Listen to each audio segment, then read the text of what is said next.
এই কচুটোক আমি কওঁ কাঠি কচু আৰু ইয়াতে কোৱা হয় চোৰণ। আৰু এই চোৰণটোক আজি মই কেনেকৈ বনাম আহকচোন, শেষলৈ চাব কেনেকৈ বনাম। কুকাৰত দিছোঁ মই অকণমান পানী আৰু অকণমান নিমখ, এচামুচ নিমখ দিছোঁ আৰু ওলখিনি মই ভালকৈ ধুই লৈছোঁ। গোটেইখিনি ধুই লৈছোঁ এনেকৈ ভালকৈ। আৰু এনেকৈ দেখিছে নহয় মই কেনেকৈ কাটিছোঁ। আৰু এইখিনি এইবাৰ মই সিজাই ল'ম। সিজাই লোৱাৰ পিছত দেখা পাইছে আপোনালোকে একেবাৰে গলি গৈছে। আৰু এনেকৈ মই এতিয়া সানি ল'ম অকণমান কিবা মজবুত এটা দাণ্ডা দি এনেকৈ কোবাই ল'ম। এয়া দেখিছে নহয় এনেকৈ মই কৰিছোঁ কেনেকৈ একদম মিহি হৈ যাব বস্তুটো। এই জৰিয়তে মই কৰিছোঁ মিহি কৰি। আৰু বস্তুটো গুলি যায় একেবাৰে ভাল হ'লে, অকণমান ৰঙচুৱা হ'লে ৰঙচুৱাটো একেবাৰে গলি যায়। আৰু বগা যে থাকে সেই বগাটো ভালকৈ নগলে এইটোত। আৰু এইটো একেবাৰে ৰঙচুৱা আপোনালোকে দেখা পাইছে কালাৰটো, আৰু একেবাৰে গলি গৈছে। এইখিনিতে মই কি দিম আহকচোন চাওঁ। প্ৰথমতেতো দি ল'লোঁ মই নিমখ আপোনালোকৰ হিচাপে দিব নিমখ কেনেকুৱা লাগে। আৰু মই দিম ইয়াতে অকণমান ধনিয়া গুড়া আৰু অকণমান জিৰা গুড়া, শুকান জলকীয়া গুড়া,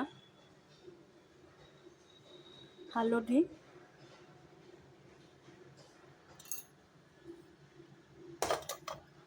লগতে দিম কেঁচা জলকীয়া আৰু পিঁয়াজ।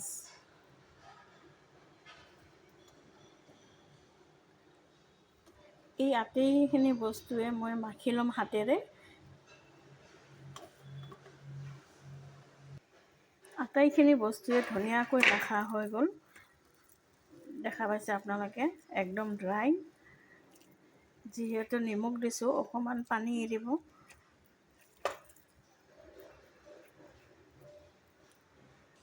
মই কিন্তু এইখিনিতে অকণমান ধনিয়া পাতা দিছোঁ আৰু অকণমান মই চেনিও দিম। দি পেলাই আকৌ মাখি ল'ম এনেকৈ আটা মাখা নিচিনা কৰে। আপোনালোকে গোটেইখিনি মই টিক্কি বনাই লৈছোঁ।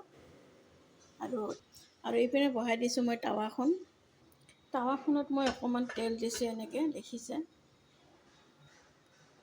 আৰু এটা এটাকৈ মই এনেকৈ দি যাম।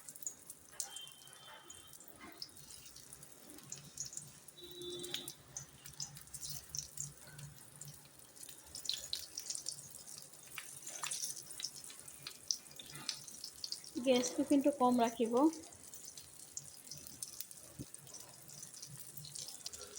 এনেকৈ গোটেইখিনি ঢালি দিলোঁ আৰু অকণমান মই ব্ৰাউন হ'বলৈ দিম। 5 মিনিট মই অপেক্ষা কৰিম। ব্ৰাউন হ'লে তেতিয়াহে মই উল্টাই দিম আকৌ, কাৰণ কিয়নো ভাঙি যাব পাৰে। এইবাৰ মই আস্তে আস্তে উল্টাবলৈ চেষ্টা কৰিম।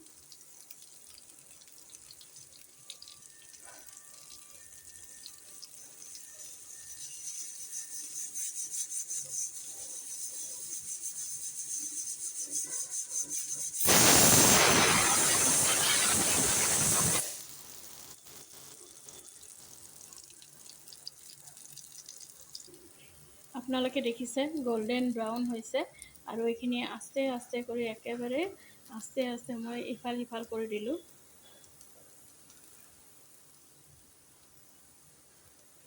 আৰু একেবাৰে নৰম বস্তু এইকাৰণে ভাঙি যোৱাৰ চান্স বেছি থাকে।